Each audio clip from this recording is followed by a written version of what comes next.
내로남불 얼. 뭐 이런 게 되지 않을까요? 네.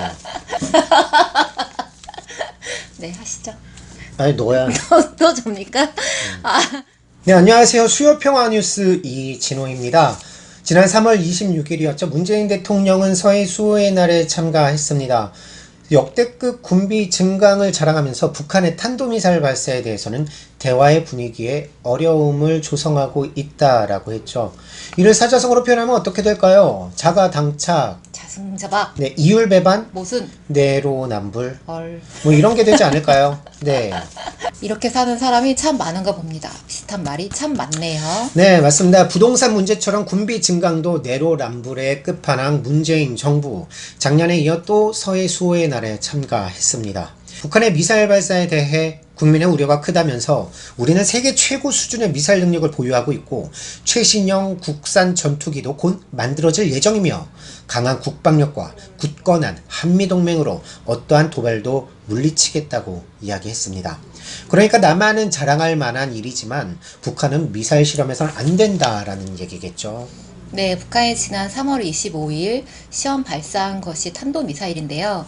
문재인 대통령은 작년 7월 23일에 현무사 개발을 축하하면서 세계 최대 수준의 탄도 중량을 갖춘 탄도미사일을 개발했는데 네. 세계 최고 수준의 정확도와 파괴력을 갖춘 최첨단 전략 무기를 보니 참으로 든든하다라고 이야기했습니다. 네. 똑같은 탄도미사일을 보면서 북한은 실험하면 안 되고 우리는 든든할 일이니 이 얼마나 어이없는 일입니까? 네, 서해 수호의 날에 참가한 문재인 대통령 탄도미사일뿐만이 아니라 다른 무기들도 열거하면서 자랑하기에 바빴죠.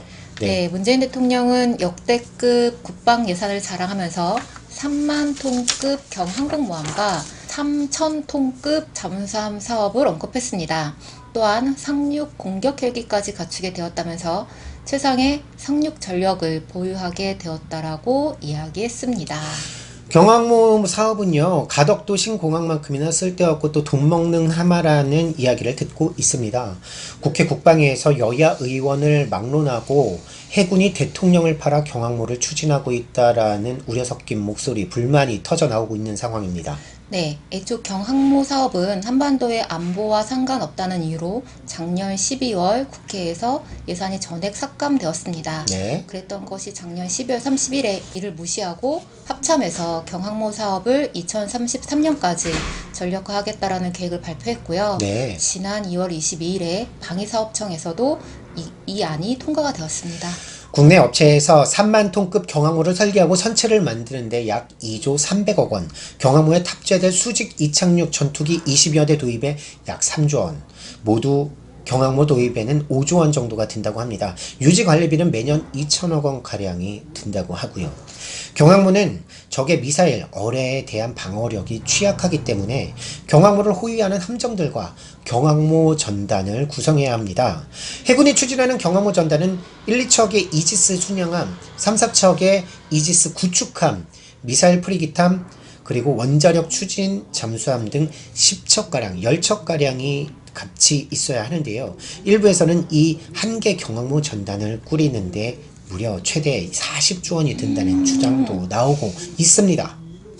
네, 한반도 자체가 불침 항모인데 굳이 항공모함을 만들어서 비행기를 띄울 필요가 없고요.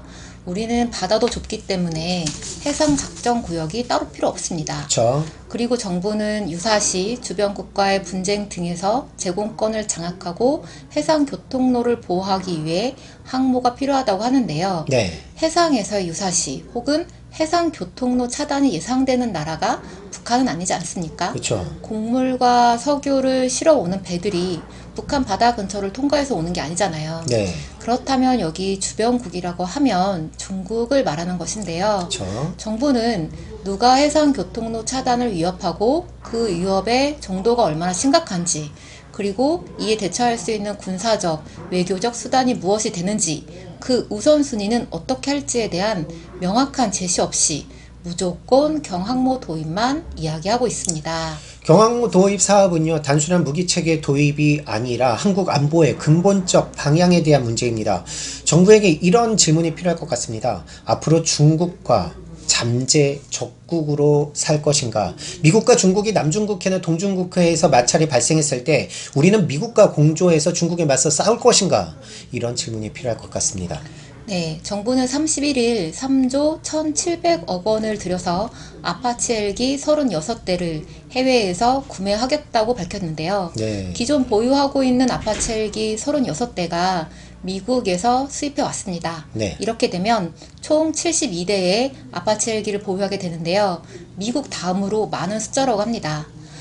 코로나로 경제가 가뜩이나 어려운데 국방비를 줄여서 민생에 쓰지는 못할 망정 이렇게 계속 불필요한 무기들만 사들이고 있습니다. 이번 4차 재난지원금 예산이 15조 원인데요. 경항공모함만 만들지 않아도 최소 5조 원, 최대 40조의 예산을 더 쓸 수 있는 거 아니겠습니까? 부동산 잡겠다더니 자기들의 집값을 올려놓고 전세금 상한제 하겠다더니 자기들 전세금은 다 올려놓는 문재인 정부. 한반도 평화 이루겠다더니 역대급으로 군비 증강하고 있습니다. 손바닥으로 하늘을 가릴 수 없듯 문재인적 내뱉는 평화는 이제 아무도 믿지 않습니다. 반복 대결을 일삼는 문재인 정부 답이 없는 것 같습니다. 오늘 수요평화 뉴스 여기까지 하겠습니다. 여러분 감사합니다. 감사합니다.